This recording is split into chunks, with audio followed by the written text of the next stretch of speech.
Welcome to Open Forum from the NTA USA studios in Silver Spring, Maryland. Today's show, we have a great panel with us today talking about marriage, a forgotten commitment. You know, in the United States and other Western countries, people have become disenchanted with marriage. And you can't blame them. The divorce rates are going higher and higher. More and more people are choosing not to get married and just live together. And there are children who are growing up in many homes without two parents, so they've never known the institution of marriage as they've been raised throughout their life, so it's just not important to them. Today we have a panel of great leaders who will shed light on the topic of why marriage and alternatives, and are there any viable alternatives to marriage.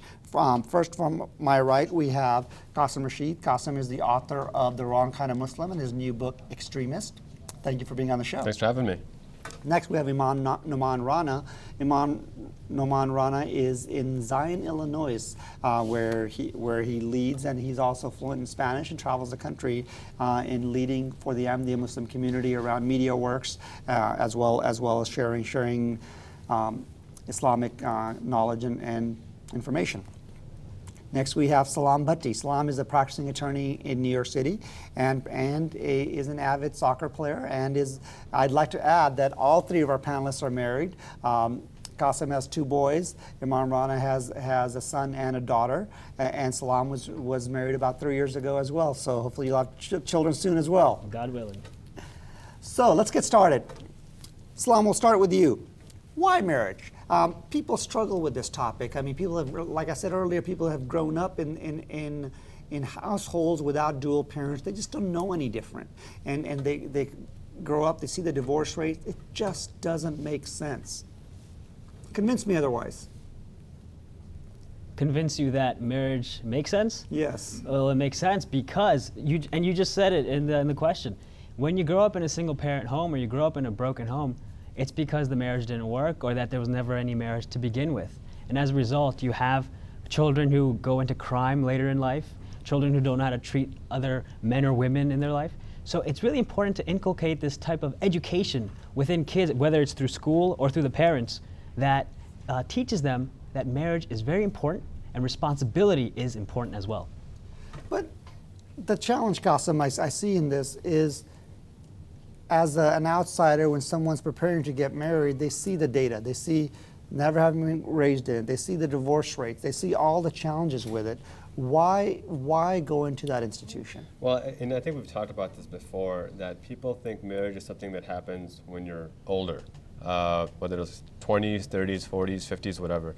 The idea behind why marriage is failing, it comes back to, and I've talked about this, that there's a lack of identity among the youth. There's a lack of personal ownership on what their responsibilities are, what should be involved in a marriage. And we can talk about some of the issues, multiple partners, unrealistic expectations, financial issues that lead to people deciding not to get married or to divorce in the first place. But I think to really root out what the problem is, it's not that people aren't deciding at 25, 30, 35 to not get married. It's that even in their youth, the concept of marriage isn't demonstrated as being important in the first place. And if in their youth, they're not understood. If that's happened, right. And they've been raised without the demonstration of the importance of marriage, they've been raised in a single family household, and they see other people in the divorce rate, they see the statistics, and it just doesn't make sense to them. Why should they enter into this contract? I think with what they're seeing in front of them, it's a very difficult proposition to make. It's difficult to say, hey, the chances are you're going to be divorced, why don't you get married anyway? And so I can sympathize with them. So we have to go beyond just trying to convince them to get married, but help them understand why marriage is important. And when you look at any society, any functioning society, just like any organization, it is built on structure. Just like any company, you're the CEO of a company. Without structure, your company falls apart. And society works the same way. What we found throughout history, throughout culture, throughout religion, is that societies function most effectively when you have that single core unit of marriage, of a father, a mother, united to raise children together. Great. Imam Noman, so tell me about society and what impact does an individual's marriage have on the greater society? Now we're talking about why marriage and what effect does it have on the society. Now one marries for various reasons. The Quran says that you marry for peace of mind, for comfort. And if you're looking for that, you can build a very strong family unit. And that has an impact on the society. How? How does that impact society? How does my marriage in my unit, in my castle, if you will, with my children have an impact on greater society if I'm married or not? Right. See, if you're married, the habits that your children are inculcating, they're learning from you, you're teaching them, and whatever they take from home, they take it outside. And they have an impact on other children, on the society at large. And that's the benefit of strong family units and people finding peace of mind and comfort in their homes and outside in the society. But how do you see that in a society where there's a high, what would you notice difference if there was a society that had a high divorce rate or a low or a high rate of married couples? What would you see different in that in one of those societies that you wouldn't see in the other, Salam? I think you'll see a lot of selfish behavior. When people don't study marriage as something great for the community and for society, as Imam Nauman has discussed, then people get lost in the individuality of it.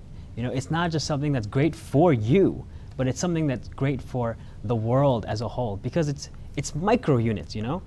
You got the family, you got your neighborhood, you got your community, cities, towns. It all comes from that basic building block. The world is formed of basic building blocks. So we have to make sure that is strong to make the world strong. Great. Qasim, can you shed some more light on that? I think, you know, going back to your question of why is it important for me to marry?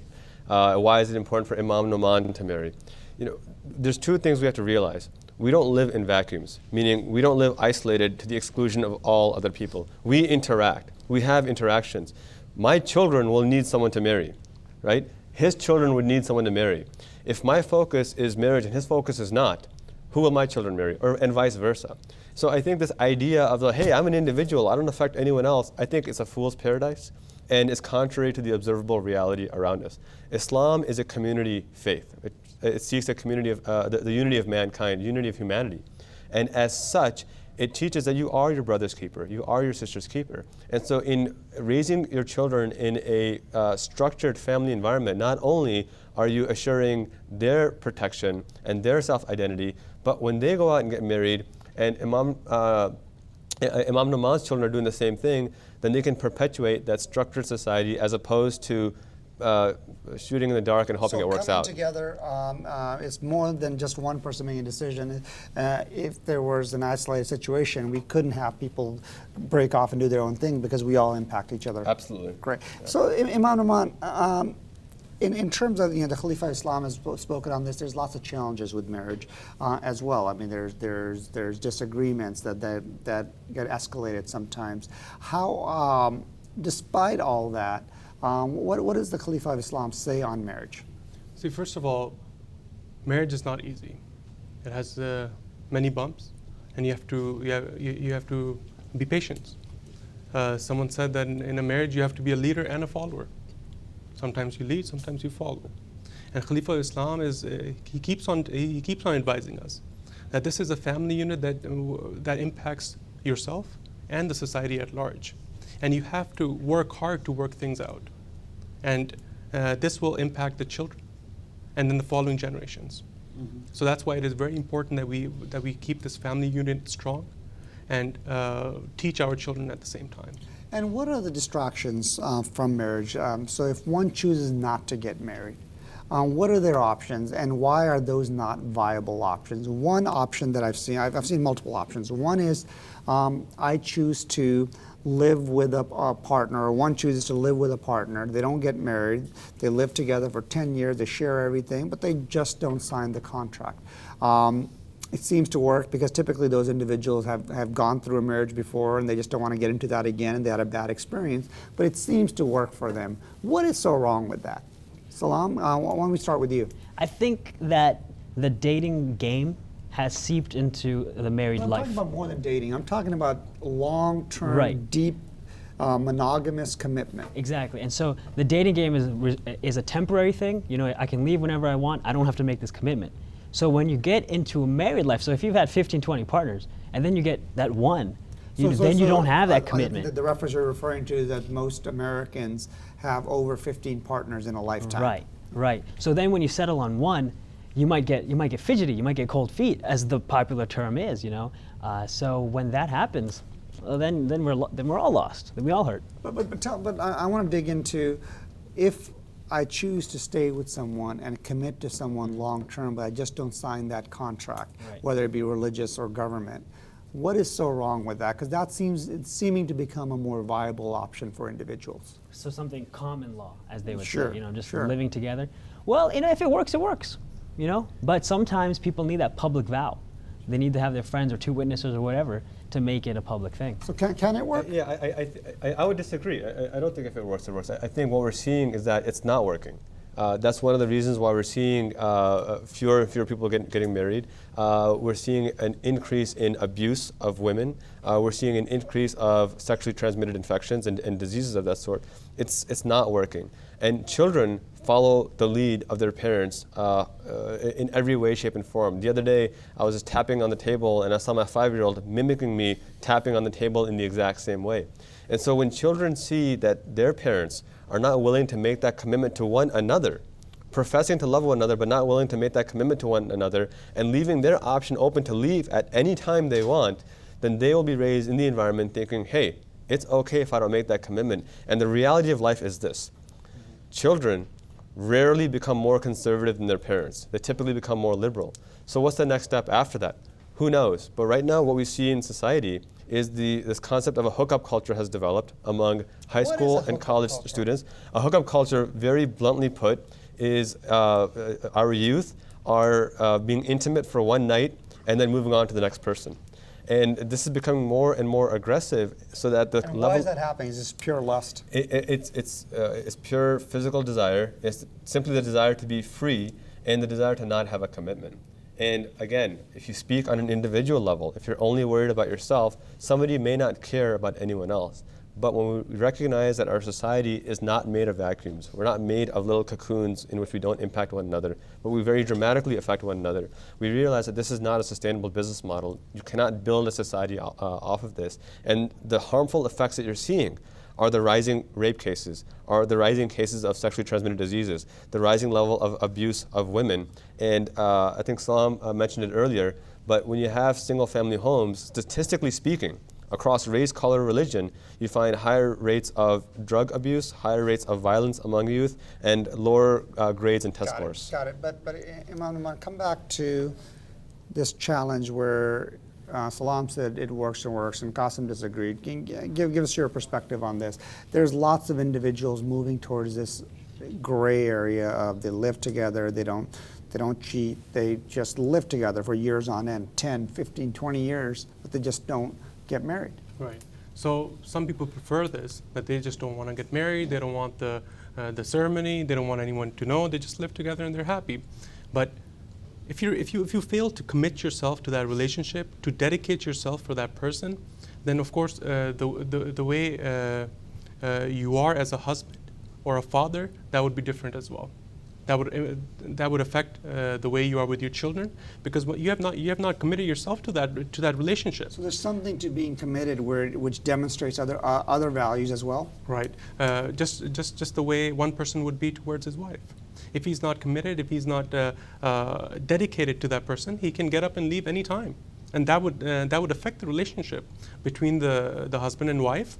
And if they have children, that would affect the relationship with the children as well, because once again, he can get up and leave any time, right? So this is what marriage would do. That would bond the family together. That would bond the husband and wife together and make it a strong family unit. Yeah, but to that, So long. If you have two consenting adults who agree with each other, we're not going to get married, but we're going to stay loyal to each other. We're going to raise kids together, and we're going to stay true to each other. If the kids know that they're going to be responsible parents, what's the harm? But it seems like there's something to the commitment of signing or reciting the vows of marriage that if you choose not to show that level of commitment, you will not show commitment in other parts of your life. What do you think about that argument? If it works, it works. That's what I go back to, right? So it depends also what the studies show. Do the vows that I say in court, do those 7 lines But the really hold religious up? vows as well. Various religions are covered. See, I think it's a vicious cycle, and this is the point that I'm going to, that if we go with that mentality, you're going to have children who take that liberal mentality and become more liberal. You see, Islam has a very beautiful system of marriage where it allows the individual the freedom, the complete freedom, to choose their life partner. But once they make that choice, they go in there with the fear of God in their heart and that commitment that through thick and thin, I will be with you and we will find a way to make things work. And even then, Islam says if things truly don't work, though God hates the concept of divorce, He still permits it. So that availability is still there, but it requires children going in with that understanding that this is a lifelong commitment made in the eyes of God because I respect this individual on more than just a physical level. That's amazing. That's amazing.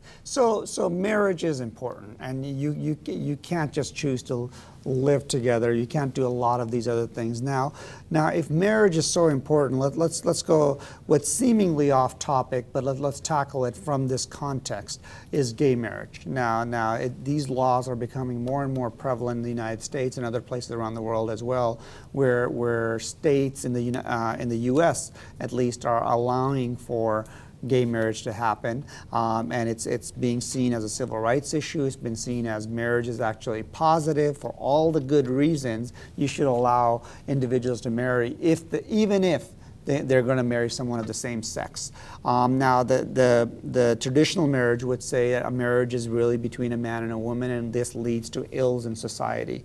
So let's go back to the ills in society. What is the challenge of gay marriage? And Imam Rana, would you like to start with that? Yes. See, religion in general, not only Islam, but other religions have also spoken about homosexuality. And it's the impact that it has on the society is well known, and that's why all religions are against homosexuality, and of course, therefore, And marriages. why are they against? I mean, I would agree with you. The major religions are clearly against the concept of homosexuality. Why is that? What impact does that have on society? See, getting back to the family unit, that's made up of a man and a woman. And this is something that's natural. It's from God, God Almighty, and of course Some would say that's a traditional definition. Why can't you have other definitions? And why? And so my question to you is, why would God set that rule between a man and a woman? What impact? What benefit is that to society? The benefit to that, like I said before, it's the family unit. It's getting back to the basics. Building a family with the children, nourishing them, and that's why a man and a woman are best fit for that relationship. Would you agree? I would agree. I would agree because, and a man and a woman will create that family. In a same-sex marriage, you can't create that family. You have to rely on adoptions or adoptions really to make a family. And the purpose of marriage, one of the primary purposes of marriage, one would argue, is to procreate. Qasim, is that true? It's procreation, absolutely. And I think there's a lot of rhetoric that flies around the concept of gay marriage, and people will try to position you into two camps. One, if you're pro-gay marriage, you're painted as this person who's godless, liberal, who has no morals. If you oppose gay marriage, you're painted as a self-righteous bigot who has no regard for others. And Islam takes a middle path. Islam has a defined level of sexual behavior and is based not off of the sole concept of pleasure, but on the utility behind it. And as Imam Noman and Salam pointed out, that a heterosexual marriage, by definition, garners the ability to procreate and advance the species. And Islam's argument, which is a utilitarian argument, which means that whatever is best for society, the individual should infuse in himself, is just that. So really when it comes down to it, the idea of marriage in Islam between a man and a woman is ultimately designed for that reason. So tell me the downside of gay marriage, if you will, or homosexual companionship. You know, there's a number of things, and you could fill an entire episode with it, but I'll start with just this very basic one, that this concept of a utilitarian perspective. And it's a big word, and so I want to define that. What it basically means is Islam teaches that whatever is good for society, the individual should adopt. Even if the individual himself doesn't harm anyone else, Islam rejects that concept. So the idea, and again, this is taking it to the extent, when you compare heterosexual marriage, if everybody in society engaged in heterosexual marriage, there's no harm done to society. If everybody in society engaged in gay marriage, it would be the end of society. So what Islam says is that because on a broad level it would be harmful to society, the individual should shun it as well. Some states are allowing it, some states are not allowing it. And the states that aren't allowing it are doing the smart thing, because when you want to allow for a right like this, it has to be in the state's best interests to allow for it. But homosexual relationships, and marriages rather, are not in the state's best interest. Why not? Because it's not going to result in anything. It's not going to continue the state. The state has laws about heterosexual marriage because it will continue the state. It will continue its citizenry. But Wow, yeah. that's very interesting. That's an interesting analysis. Now, relating it back to marriage, right? So we're saying that gay marriage for state laws and other places may not be in the best interest of the state. But from a societal perspective as well, it seems like there's higher rates, there's health risks to it, there's lots of challenges to the notion. But if they're born that way, what are they supposed to do? Well, I think that's an assumption. And I don't know if there's scientific evidence to back that up. At least I haven't read anything.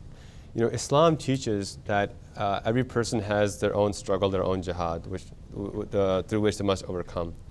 And I want to use this analogy very carefully, because it is a very stark analogy, and it can come off as vicious, but when understood in the right context, there's scientific evidence that people are born more prone to alcoholism, that people are born more prone to violence.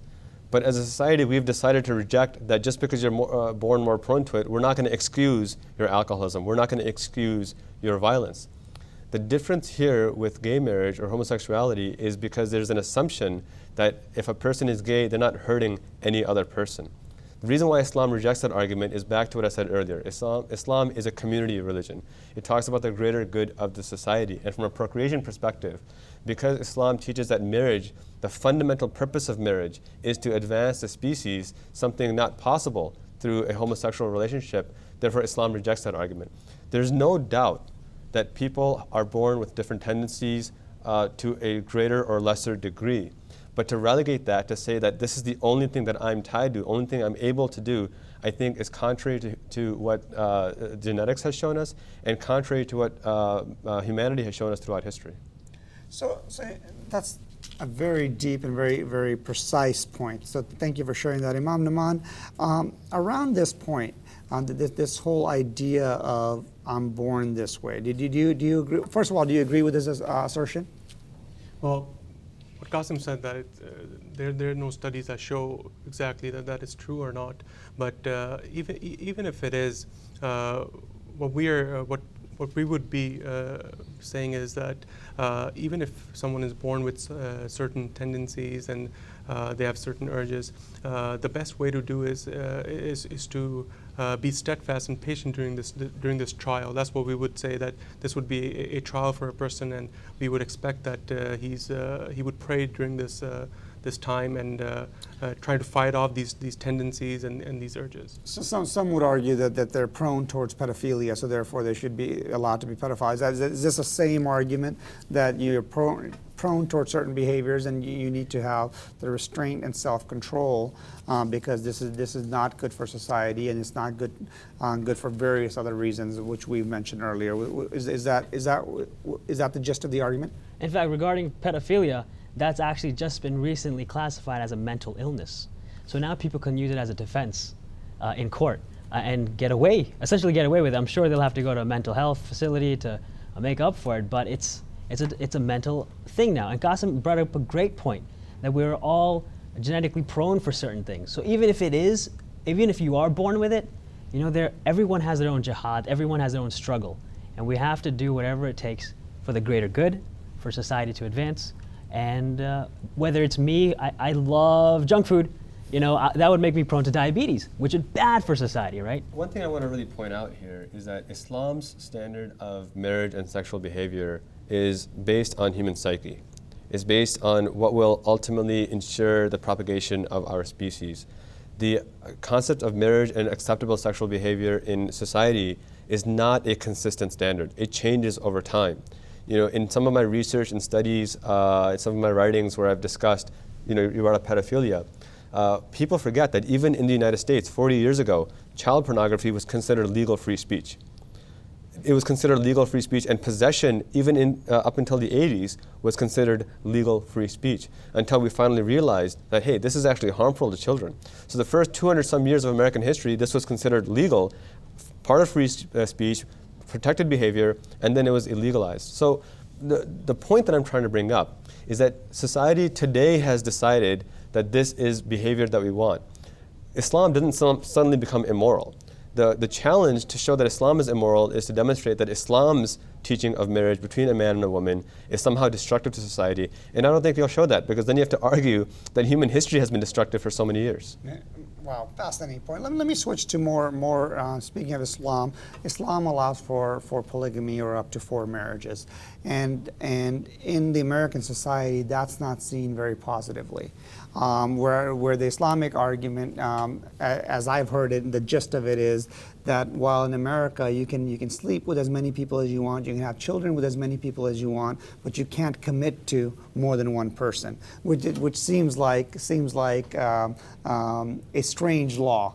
And now, what do you think about that? How does America understand this? Is it now? It's not for. Is it for everyone? So should everyone have multiple wives? What is Islam promoting here? So, Salam, would you like to start? Some people have trouble with just having one spouse. You know, 4. From the full length, from not getting married to having multiple wives. Exactly. We're filling the full spectrum here. That's right. That's right. Imam Rana will speak to the Islamic points on polygamy. For the legal points, we're in a very interesting point in history right now, because gay marriage is being legalized in America. This is a point where polygamy might be re-legalized. What are the benefits of polygamy, just from a religious perspective, before we go into the implementation in society? See, Islam wants to safeguard the society, and that's the reason why there's allowance of more than one wife, and of course there can